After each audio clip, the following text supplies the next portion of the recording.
ಹಿಂದಿನ ವಿಡಿಯೋದಲ್ಲಿ ತೋರಿಸಿದ ಹಾಗೆ ನಾವೀಗ ಸೂಳೆಕೆರೆ ವ್ಯೂ ಪಾಯಿಂಟ್ ಹತ್ತಿರ ಇದ್ದೇವೆ.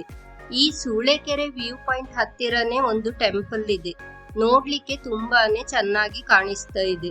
ನಾವೀಗ ಈ ದೇವಸ್ಥಾನಕ್ಕೆ ಹೋಗ್ತಾ ಇದ್ದೇವೆ.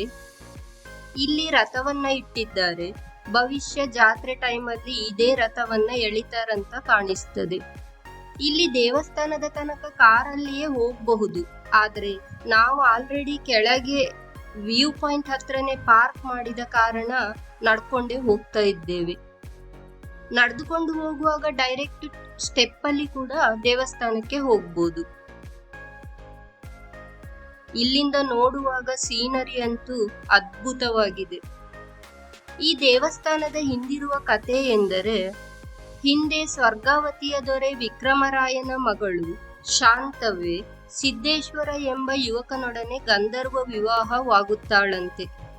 ಇದನ್ನು ಒಪ್ಪದ ಜನರು ಅವಳನ್ನು ಸೂಳೆ ಎಂದು ಕರೆಯುತ್ತಾರಂತೆ. ಆ ನಂತರ ಶಾಂತವ್ವೆಯು ಗಂಡನ ಜೊತೆ ಸೇರಿ ದೊಡ್ಡ ಕೆರೆಯೊಂದನ್ನು ಕಟ್ಟಿಸಿ ತನಗೆ ಬಂದಿರುವ ಕಳಂಕ ಹೋಗಲಿ ಎಂದು ಕೆರೆಗೆ ಹಾರವಾಗುತ್ತಾಳಂತೆ. ನಂತರ ಈ ಕೆರೆಯು ಶಾಂತಿ ಸಾಗರ ಎಂದು ಜನಪ್ರಿಯವಾಗುತ್ತದೆ. ನಂತರ ಶಾಂತವ್ವೆಯ ಗಂಡ ಸಿದ್ದೇಶ್ವರನು ತನ್ನ ಹೆಂಡತಿಯ ಅಗಲಿಕೆಯನ್ನು ತಾಳಲಾರದೆ ಪಕ್ಕದಲ್ಲಿರುವ ಬೆಟ್ಟಕ್ಕೆ ಹೋಗಿ ಇಹಲೋಕವನ್ನು ತ್ಯಜಿಸುತ್ತಾನಂತೆ. ಇದರಿಂದಾಗಿ ಇಲ್ಲಿ ಸಿದ್ದೇಶ್ವರ ದೇವಾಲಯವಾಗಿದೆಯಂತೆ.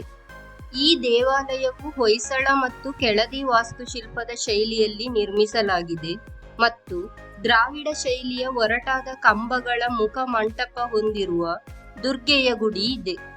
ಪ್ರತಿ ವರ್ಷ ಮಹಾಶಿವರಾತ್ರಿಯ ಸಮಯದಲ್ಲಿ ಈ ದೇವಸ್ಥಾನದ ಜಾತ್ರೆಯು ನಡೆಯುತ್ತದೆ ಮತ್ತು ಈಗಲೂ ಸಿದ್ದೇಶ್ವರ ಮತ್ತು ಶಾಂತವ್ವೆಯ ನೆನಪಿಗಾಗಿ ಪ್ರತಿ ವರ್ಷ ಜಾತ್ರೆಯ ದಿನ ಶಾಂತವ್ವೆಯ ತವರು ಮನೆಯಿಂದ ಮಡಿಲಕ್ಕಿ ಹೋದ ನಂತರವೇ ರಥ ಎಳೆಯಲು ಚಾಲನೆ ನೀಡಲಾಗುತ್ತದಂತೆ.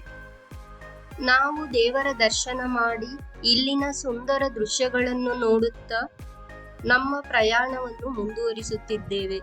ಮುಂದಿನ ವಿಡಿಯೋದಲ್ಲಿ ಮತ್ತೆ ಹೊಸದೊಂದು ಸುಂದರ ತಾಣದೊಂದಿಗೆ ಭೇಟಿಯಾಗುವ. ಧನ್ಯವಾದಗಳು. ಈ ವಿಡಿಯೋ ನಿಮಗೆ ಇಷ್ಟವಾಗಿದ್ದಲ್ಲಿ ಲೈಕ್ ಮಾಡಿ, ಶೇರ್ ಮಾಡಿ, ಸಬ್ಸ್ಕ್ರೈಬ್ ಮಾಡಿ ಹಾಗೂ ನಿಮ್ಮ ಅನಿಸಿಕೆಗಳನ್ನು ಕಮೆಂಟ್ ಮಾಡಿ.